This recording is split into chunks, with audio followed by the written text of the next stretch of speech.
రేవంత్ రెడ్డి గారు మనకి ఒడ్లు కొనే దిక్కు లేదా సార్? ఒడ్లు కొనే దిక్కు లేదా?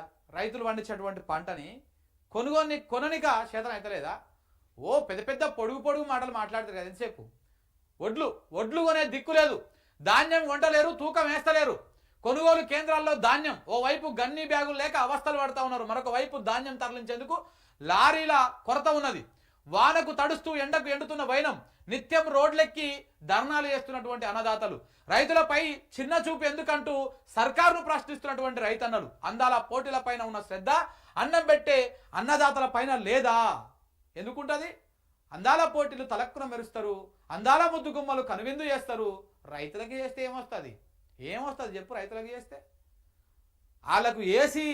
వాళ్ళకు ఏ రకమైన ఇబ్బందులు రాకుండా అందాల భామల కోసము ఆతృతగా తాపత్రయపడతా ఉన్నాడు, ఆతృతగా ఎదురు చూస్తూ ఉన్నారు మన ముఖ్యమంత్రి గారు.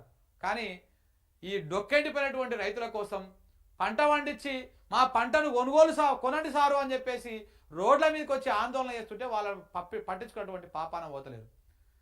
ఇక పౌరశాఖల మంత్రి ఏమో, పౌర సరఫరాల శాఖ మంత్రి ఏమో ఉత్తమ్ గారేమో ఆయన దుకాణం ఆయనది, కనీసం పట్టించుకుంటలేడు.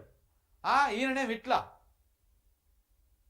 ఇక పొడుగు మాటలు మాట్లాడు. మళ్ళా చూడ్రి, దేశానికే అన్నం పెట్టే రైతన్న ఇప్పుడు కన్నీళ్లు పెడుతున్నాడు. 6 కాలం కష్టపడి పండించిన పంటను కొనే దిక్కు లేదంటూ గుండెలు బాదుకుంటున్నాడు. రోజుల తరబడి మార్కెట్లో వడ్ల రాసులు పోసి పెట్టినా పట్టించుకున్నటువంటి నాదుడే కరువయ్యారు. ఓవైపు కురుస్తున్న అకాల వర్షాలతో పంట వరద పాలవుతోంది, మరోవైపు గన్నీ బ్యాగుల కొరత, ఇంకోవైపు లారీల తిప్పలతోటి రైతన్నలు తలలు పట్టుకుంటున్నారు. మా ఒడ్లు కొనండి సారు అంటూ రోడ్లెక్కి లొల్లి చేస్తున్నారు. ఎన్ని లొల్లి చేసినా ఎంత చేసినా కానీ ఈ రైతుల పాపాన పెద్ద శనేశ్వరం లెక్క తయారైపోయాడు మన రేవంత్ రెడ్డి, మన ఈ సర్కారు. ఓ నీళ్లు చక్కగియ్యరు, ఓ కరెంటు చక్కగియ్యరు, ఓ మందులు చక్కగియ్యరు, చెప్పుల లైన్లు, ఆ లైన్లలో వాడి జనం చచ్చిపోవడు, రైతులు పండించిన పంటను కొనరు అంటే అది కూడా కొనకుండా ఇట్లా ఇబ్బందులకు గురి చేస్తుడు.